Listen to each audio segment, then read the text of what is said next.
everyone, good morning. I wanted to hop on and tell you this. You make time for what is important to you. And I wanted to start off with a silly example, but then I also wanted to talk to you guys about how you can tell what someone prioritizes in their life by two things, okay? So starting off with my silly example, I had a crazy busy day yesterday. Like, it was just insane.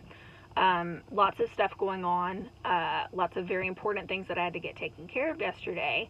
And I really didn't have time, but there was a phone call that I had to make. Like, had to. I needed internet installed at my place, and it was one of those where I had to have it for my job kind of a thing, because occasionally I work from home. And so it was one of those where it was like, this is not just a want, this is a need. Like, this has got to get done kind of a thing. And so I was on the phone with the internet person yesterday, and I really didn't have the time for it. Like, if you knew my day, I did not have the time for this mess, and I had to get it done before 5 and XYZ. There was all this stuff. And so, it was just one of those things where it was like, it was very important for me to get it done then so that it could be scheduled and on time kind of a deal. But I really didn't have time for it in my day. But I made time for it because I knew that it was so important, right? Here's the deal. We make time for what is important for us. Even if a person has a crazy busy schedule, if it's something that is just, super important to them, they're going to find a way to get it done.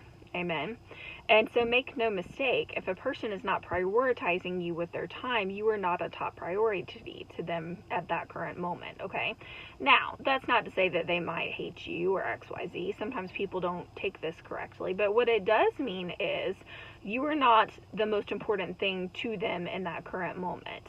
And so, we can tell a lot about what we value and about what's important to us by what we are willing to give our time to, okay?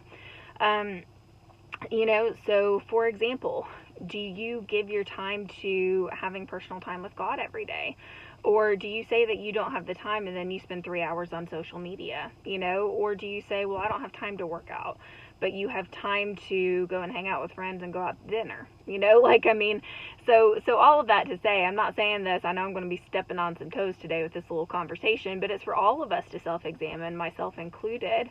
What are we prioritizing in our lives? And what are we saying, quote unquote, that we don't have enough time for that really we do, but we're just not prioritizing it in our personal lives? What I would encourage you guys to do is to make a list of the things that you want to be the most important things to you in your life, that you want to put first in your life. Maybe it's your children, maybe it's your spouse, maybe it's for sure God time, and like putting God first in your life, whatever it may be, but make a list of the things that are the most important, and then see what those quote unquote time fillers are in your life that are sucking up your time and taking away from the things that you should be focused on.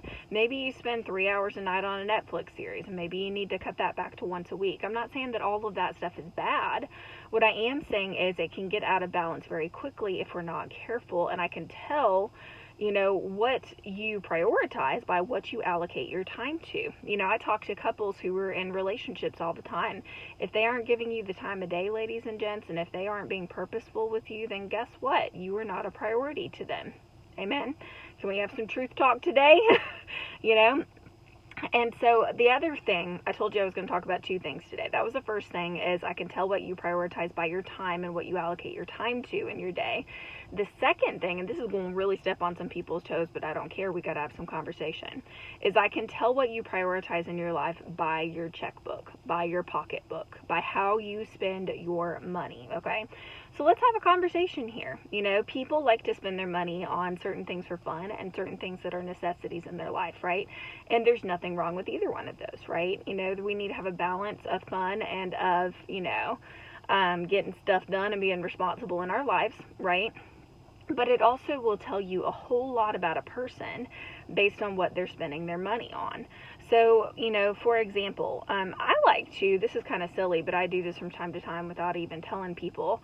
I will kind of listen to people and what they spend their money on, and then check myself to kind of be like, okay, am I out of balance in this area? Is this area something that I can tweak, But the very first thing that I want to talk to you guys about, and this is not to step on toes, but this is to talk about tithing, okay? Here's the deal. Again, I can tell what you prioritize by your pocketbook. There's this whole concept that we see throughout the Bible, Old Testament and New Testament kind of a thing, where Jesus talks about putting him first. right? So in the Old Testament, there was this concept called first fruits, okay? Which basically meant you didn't just give Jesus a portion of your land, your animals, your sacrifice, and that all represented money, right? But what you did was you not only did that, but you put it as the very first thing that you offered up in your life. So before you paid other bills, before you helped your neighbor, before you bought food, XYZ, that offering went before the Lord as a first fruit to prove that, God, you're not just important to me in my life, but you are the first most important thing to me in my life. You know, I choose to put all of this other stuff on the back burner, and I demonstrate my trust in you. I demonstrate your importance by, putting you first in this area of my life. So what does that look like practically today? Well, your pocketbook, again, tells what's most important to you. So this would look like before you ever go to buy groceries, as soon as a paycheck hits your account, you're giving that 10% back to the Lord. And I know a lot of people are going to get their feathers ruffled over this, but we got to talk about this, okay? A first fruit says, God, I put my trust in you, and I say that you are more important and that my bank account is not an idol to me. That hobby that I really enjoy is not an idol to me, because I put you first regardless, because you are the most important thing to me in my life. Amen. So let's hop away from that for a second and talk about other things. Your bank account can be very telling for other reasons as well. And sometimes they're not only negative reasons, sometimes they're positive reasons. Let's take two people, for example. Maybe one person spends a lot of money throughout the month on healthy foods from the grocery store. That tells me what you prioritize. Whereas maybe another person spends all their money on takeout and on fast food. That tells me what you prioritize. If you pay for a gym membership every month, that shows me a priority, or what you want to be a priority, regardless of whether or not you're actually getting there, right? Hopefully you are. But we can go through this in all different areas. Let's say that you spend a bunch of money on alcohol, on video games, on whatever per month, and you say that you don't have the finances for other things, but really you do. You've just chosen what you're choosing to focus on and allocate money towards, right? I can tell a lot about you based on your checkbook, right?